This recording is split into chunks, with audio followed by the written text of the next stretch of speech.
Renungan Pagi Maranatha oleh Ellen G. White, 23 Maret 2026. Mari kita berdoa. Bapa kami yang di sorga, Allah pencipta langit dan bumi, laut dan segala isinya, Allah yang maha besar, maha kuasa, sumber segalanya, yang kami sembah selalu melalui anak-Mu yang tunggal, Yesus Kristus. Terpujilah Yesus, anak Allah yang maha tinggi, yang adalah imam besar kami yang agung. Pada pagi hari ini kami bersyukur boleh bangun dan berbakti dan sebagaimana membaca dan mendengarkan nasihat firman-Mu, kiranya ini menjadi pembaharuan bagi kami semua agar waspada dan berdoa terus-menerus agar kami tahan terhadap godaan. Beserta kami sepanjang perbaktian ini kehendak-Mu yang jadi, ampun kami akan dosa dan salah karena kami berdoa hanya dalam nama anak Allah yang tunggal, Yesus Kristus, yang adalah Tuhan dan Juru Selamat kami. Amin. Renungan hari ini akan dibacakan oleh Saudara Hendra Tangka. Kepada Saudara Hendra, kami persilahkan. Selamat pagi saya ucapkan kepada saudara-saudara sekalian dimanapun saudara-saudara berada. Pagi ini kita akan ikuti bacaan renungan pagi 23 Maret 2026 dengan judul Waspada Terhadap Rancangan Setan. Ayat tema kita pada pagi ini diambil dari 1 Petrus 5 ayatnya yang ke-8 sampai ayatnya yang ke-9. Sadarlah dan berjaga-jagalah, lawanmu si iblis berjalan keliling sama seperti singa yang mengaum-ngaum dan mencari orang yang dapat ditelannya. Lawanlah dia dengan iman yang teguh. Biarlah setiap jiwa selalu waspada. Musuh sedang mengikuti jejakmu. Berjaga-jagalah, awasi dengan tekun, agar jangan sampai jerat yang tersembunyi dengan lihai menjeratmu tanpa disadari. Hendaklah orang yang lalai dan tidak peduli berhati-hati. Jangan sampai hari Tuhan datang atas mereka seperti pencuri di malam hari. Banyak yang akan menyimpang dari jalan kerendahan hati, menanggalkan kuk Kristus, lalu berjalan di jalan yang asing.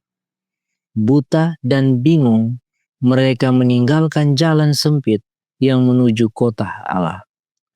Orang yang menang harus berjaga, sebab dengan ikatan dunia, kesalahan, dan takyul, setan berusaha menarik pengikut Kristus darinya.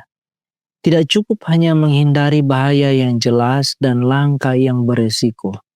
Kita harus tetap dekat di sisi Kristus, berjalan di jalan penyangkalan diri dan pengorbanan. Kita berada di negeri musuh. Ia yang diusir dari sorga telah turun dengan kuasa besar. Dengan segala tipu daya dan siasat, ia berusaha menawan jiwa. Kecuali kita senantiasa berjaga, kita akan menjadi mangsa mudah dari penipuannya yang tak terhitung. Segala sesuatu kini diselimuti kesungguhan yang harus disadari oleh semua yang percaya pada kebenaran untuk masa ini. Mereka harus bertindak dengan mengingat hari Tuhan. Penghakiman Allah segera jatuh atas dunia dan kita perlu bersiap untuk hari besar itu. Waktu kita berharga, masa percobaan kita hanya tinggal sedikit, sangat sedikit, untuk bersiap bagi kehidupan kekal. Kita tidak punya waktu untuk gerakan yang sembarangan. Kita harus takut hanya menyentuh permukaan firman Allah.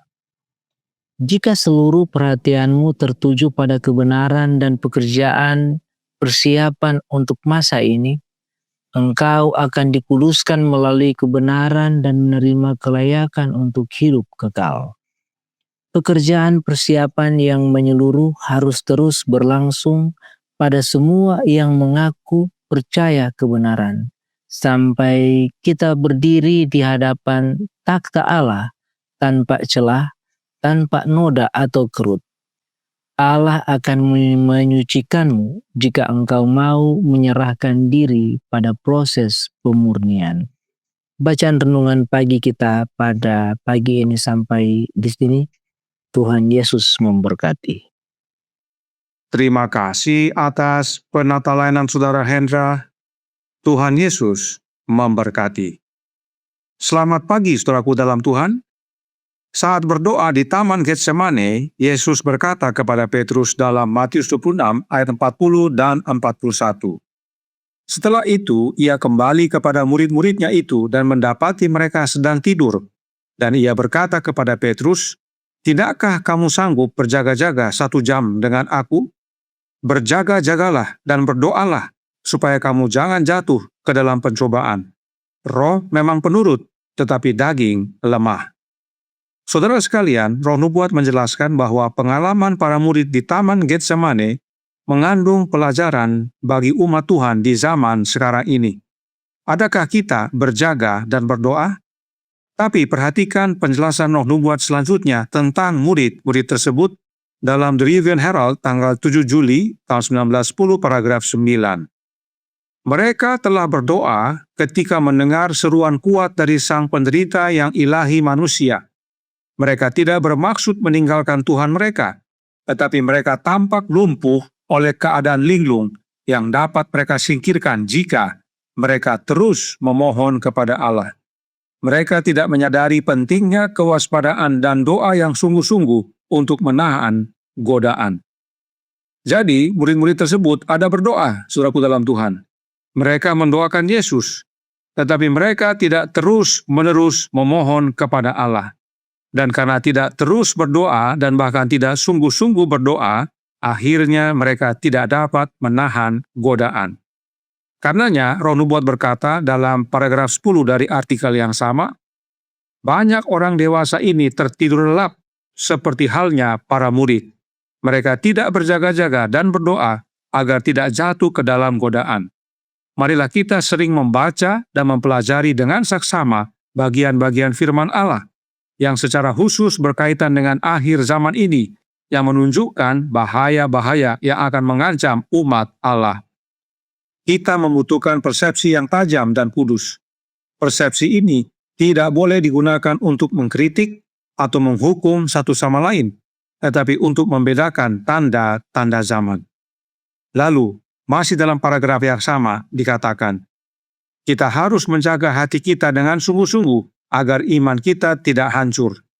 Mereka yang lalai berjaga dan berdoa di masa-masa berbahaya ini, mereka yang lalai bersatu dengan saudara-saudara mereka dalam mencari Tuhan, tetapi menjauh dari agen-agen yang telah ditetapkan Allah di dalam jemaat, berada dalam bahaya besar untuk menguatkan diri mereka sendiri dengan cara mereka sendiri mengikuti dorongan pikiran mereka sendiri dan menolak untuk mengindahkan peringatan Tuhan. Kenapa berbahaya andalkan diri sendiri? Karena renungan pagi hari ini berkata dalam Maranatha halaman 90 paragraf 2. Biarlah setiap jiwa selalu waspada. Musuh sedang mengikuti jejakmu. Berjaga-jagalah, awasi dengan tekun agar jangan sampai jerat yang tersembunyi dengan lihai menjeratmu tanpa disadari. Hendaklah orang yang lalai dan tidak peduli berhati-hati. Jangan sampai hari Tuhan datang atas mereka seperti pencuri di malam hari. Banyak yang akan menyimpang dari jalan kerendahan hati, menanggalkan kuk Kristus, lalu berjalan di jalan yang asing. Buta dan bingung, mereka meninggalkan jalan sempit yang menuju kota Allah. Setan tidak hanya mengikuti kita, tetapi siap menelan kita. Itulah yang ayat inti renungan pagi hari ini nyatakan dalam 1 Petrus 5 ayat 8. Sadarlah dan berjaga-jagalah. Lawanmu si iblis berjalan keliling sama seperti singa yang mengaum-aum dan mencari orang yang dapat ditelannya. Karenanya Roh Nubuat menasihati kita semua dalam The Review and Herald tanggal 7 Juli tahun 1910 paragraf 11. Hendaklah setiap orang percaya memeriksa dirinya sendiri dengan saksama untuk mengetahui apa kelemahan-kelemahannya.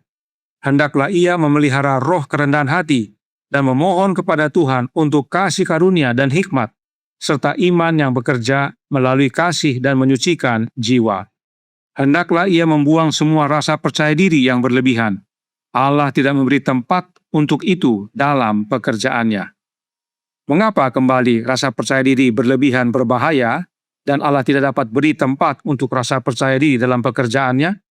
Sebab dalam paragraf 12 dikatakan, rasa percaya diri yang berlebihan menuntun kepada kurangnya kewaspadaan, menuntun kepada kebingungan, dan melakukan pekerjaan yang tidak pernah dituntut Tuhan dari mereka. Oleh sebab itu dalam paragraf 14 dinasihatkan, marilah kita bergantung dalam Allah. Kita adalah anak-anaknya yang kecil, dan demikianlah ia memperlakukan kita. Ketika kita mendekat kepadanya, ia dengan penuh belas kasihan melindungi kita dari serangan musuh. Saudara-saudari sekalian, penghakiman Allah segera jatuh atas dunia, dan kita perlu bersiap untuk hari besar itu. Karenanya, berjaga dan berdoa terus-menerus dan sungguh-sungguh. Tuhan memberkati, saya bawa dalam nama Yesus. Amin. Mari kita berdoa. Bapa kami yang di sorga, Allah pencipta langit dan bumi, laut dan segala isinya, Allah yang maha besar, maha kuasa, sumber segalanya, yang kami sembah selalu melalui anak-Mu yang tunggal, Yesus Kristus. Terima kasih atas nasihat penting pada pagi hari ini, untuk kami waspada, berjaga dan berdoa, sebab setan mengikuti jejak kami dan siap untuk menelan kami. Karenanya penting bagi kami untuk bertahan atas godaan, dan itu hanya dengan berdoa terus-menerus. Karenanya tolong kami ya Bapa, karuniakanlah roh anak-Mu dalam hidup ini, sebab berdoa dalam Yesus itulah kekuatan kami. Karena perkataan-perkataan yang tidak dapat kami sampaikan, Yesus akan nyatakan kepadamu ya Bapa. Dan hanya oleh kehadiran Kristus dalam hati kami dapat terus-menerus berdoa. Sebab Yesuslah teladan kami dalam berdoa. Dan bila mana Yesus datang nanti yang kedua kali, kami semua boleh didapati tetap setia. Beserta kami sepanjang hari ini kehendak-Mu yang jadi, ampun kami akan dosa dan salah, karena kami berdoa hanya dalam nama Anak Allah yang tunggal, Yesus Kristus, yang adalah Tuhan dan Juru Selamat kami. Amin.